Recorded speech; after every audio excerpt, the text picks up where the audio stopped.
Back to our channel. గట్టిగా చెప్తాం. ఈ రోజు మేము చెన్నైలో మహాబలిపురం వెళ్తున్నాము. మేము ఫస్ట్ టైం వెళ్తున్నాం అందరం. చెన్నైలో ఉంటుంది కానీ ఏమీ చూడలేదంట. మెరీనా మాల్ ఒకటి చూసింది, అది నేను తీసుకెళ్ళింది.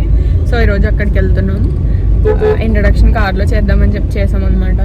నిన్న ఇంట్రడక్షన్ చేయడం అవ్వలేదు. ఆ వ్లాగ్కి వాయిస్ ఓవర్ ఇస్తారు అడ్మిన్ గారు. ఈరోజు మహాబలిపురంలో ఎవరిని అడిగినా రాళ్ళు రప్పలు తప్ప ఏముండవు అని చెప్తున్నారు. కానీ ఒకసారి చూద్దామని చెప్పేసి వెళ్తున్నాం. ఇది చూడు క్లోజ్ అప్ పెడతారా? దాని కూర్చొని మాట్లాడండి. ఛానల్ నాదా మీద అంటే కోల్డ్ చేసింది గైస్, వాయిస్ రావట్లేదు నాకు, ఇబ్బందిగా ఉంది. సారీ. ఓకే గైస్, అక్కడికి వెళ్ళాక వస్తాం మళ్ళీ. Bye guys, stay tuned. ఈ రోజు మనం తమిళనాడులో ఉన్న ఒక చారిత్రకమైన ప్రదేశాన్ని చూస్తున్నాము. ఈ ప్లేస్కి వెళ్ళగానే మనకి పల్లవ రాజవంశ కాలపు అద్భుతాలు శిలల రూపంలో అయితే మనకి కనిపిస్తూ ఉంటాయి. మీరు ఇప్పుడు చూస్తున్నది స్థల శయన పెరుమాళ్ గుడి. దీనిని స్థానికంగా తిరుకడమలై అని కూడా అంటారు. ఇది ఒక విష్ణు ఆలయం. గ్రానైట్ రాతి విగ్రహం లోపల విష్ణు భగవానుడు శయన రూపంలో కనిపిస్తారు. మన సబ్స్క్రైబర్స్కి గుడి బయటే కాకుండా గుడి లోపల కూడా చూపించి దేవుడి దర్శనం ఇప్పించి ఆశీర్వాదాలు ఇప్పించేద్దామని చెప్పి ఆశగా వెళ్తుండగా ఒక పెద్ద మనిషి మర్యాదగా నన్ను పిలిచి, తల్లి కెమెరాస్ ఆర్ నాట్ అలౌడ్ అని మర్యాదగా చెప్తే, సర్లే కొంచెమైనా చూపిద్దామని చెప్పి ఈ కొంచెం మొత్తం రికార్డ్ చేశాను. ఇంకా తర్వాత అయితే ఇదిగో ఇప్పుడు ఇంత పెద్ద ఓపెన్ ఎయిర్ రాక్ రీఫిల్ చూస్తున్నారా, దీన్ని అర్జున తపస్సు అని అంటారు.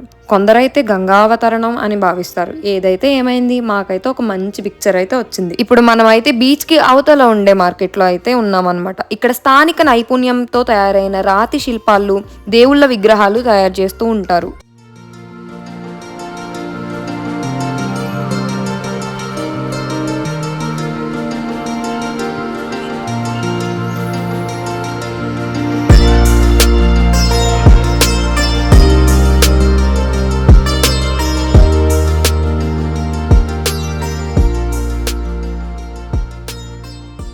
ఇప్పుడు బీచ్ మార్కెట్ వద్ద అయితే ఉన్నాము. ఇక్కడ స్థానిక నైపుణ్యంతో తయారైన సముద్రపు షెల్స్, శంఖాలు, డెకరేషన్ ఐటమ్స్ అయితే ఉన్నాయన్నమాట.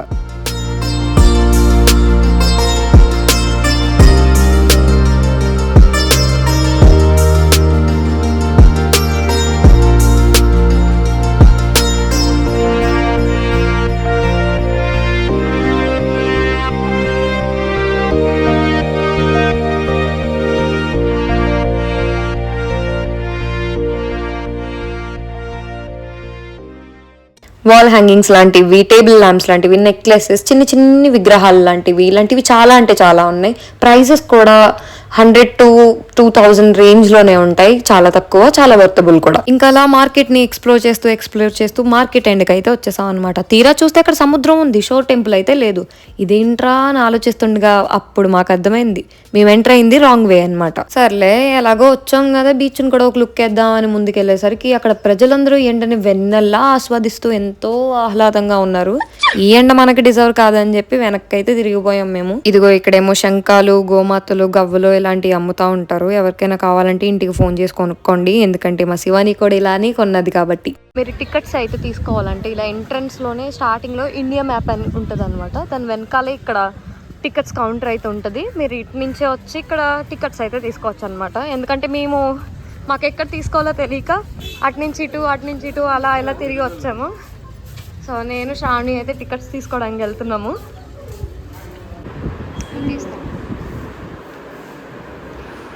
ఇప్పుడు మనం మహాబలిపురంలో ఉన్న అద్భుతమైన షో టెంపుల్కి అయితే వెళ్ళిపోతున్నాము.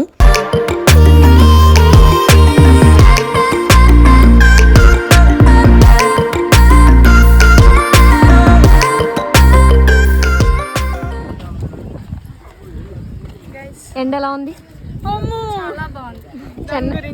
చెన్నై ఎలా ఉంది? ఎండగా ఉంది గైస్, చాలా హాట్ గా ఉంది కదా. అక్కడ మేము ఫస్ట్ అయితే అలా వెళ్ళిపోయాం గైస్. అసలు ఈ ప్లేస్ కి రావాలేమో అని చెప్పి అలా వెళ్ళిపోయాము. Yes guys.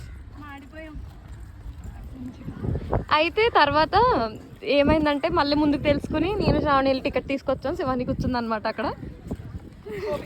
కానీ ఇక్కడైతే లోపలగా ఎండగా ఉన్నా కూడా చల్లగానే ఉంది గైస్. గాలి వస్తుంది, సముద్రం గాలి. కాకిలా మాడిపోయాం గైస్ చెన్నైకి. అందరికి లవర్స్ ఉన్నారు.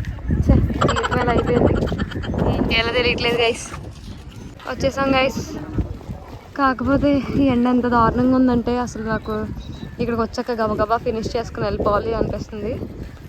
ఓకే గైస్, ఇంకా లోపలికి వెళ్ళాక ఎలా ఉందో చూపిస్తాను. శివాని ఏమైంది గైస్? ఇదే గైస్ మహాబలిపురం అన్నమాట. ఇది ఏదమ్మా అమ్మా వెన్నెల్లా ఉన్నట్టుంది. పాపం శివానికి నీడ కావాలంటే అక్కడికి వెళ్ళిపోయి కూర్చుంది. హాయ్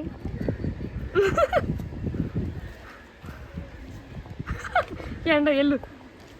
ఇక ఈ షో టెంపుల్ హిస్టరీకి వస్తే మాత్రం ఇది పల్లవ వంశరాజులు దీన్ని 8th సెంచరీలో కట్టారు అని ఇక్కడ ప్రజలు చెప్తూ ఉంటారు.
ఈ షో టెంపుల్లో మోస్ట్ అట్రాక్టింగ్ పాయింట్ ఏంటి అంటే ఈ ప్లేస్ 2 ప్రధాన ఆలయాలను కలిగి ఉంటుంది. ఒకటి శివాలయం, మరొకటి విష్ణు ఆలయం. వెనక వైపు శివాలయం ఉంటుంది.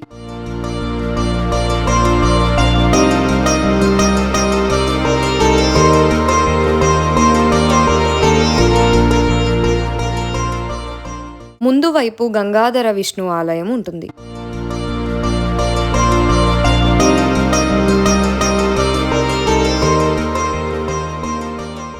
ద్రావిడియన్ శైలిలో ఈ గంభీర శిల్పాలు, శిలాఫలకాలను కోసం యునెస్కో వరల్డ్ హెరిటేజ్లో 1984 నుంచి చేర్చబడి ఉంది. ఇలాంటి అద్భుత శిల్పాలు మరియు చారిత్రక ప్రదేశాలు లాంటివి మన దేశ సంపదను మరియు సంస్కృతిని తెలియజేస్తాయి. వీటి చరిత్రను తెలుసుకోవడం మరియు వీటిని కాపాడుకోవడం లాంటివి మన హక్కు. అయ్యబాబీ ఏంటి ఉన్నటువంటి డిస్కవరీ ఛానల్లో ఉన్న ఆర్కియాలజిస్ట్ లా ఎక్స్ప్లెయిన్ చేసేస్తున్నాం అనుకుంటున్నారా? ఏం లేదు, ChatGPT నుంచి తీసుకున్న నాలెడ్జ్ని నేను ఎక్స్ప్లెయిన్ చేశాను అనమాట.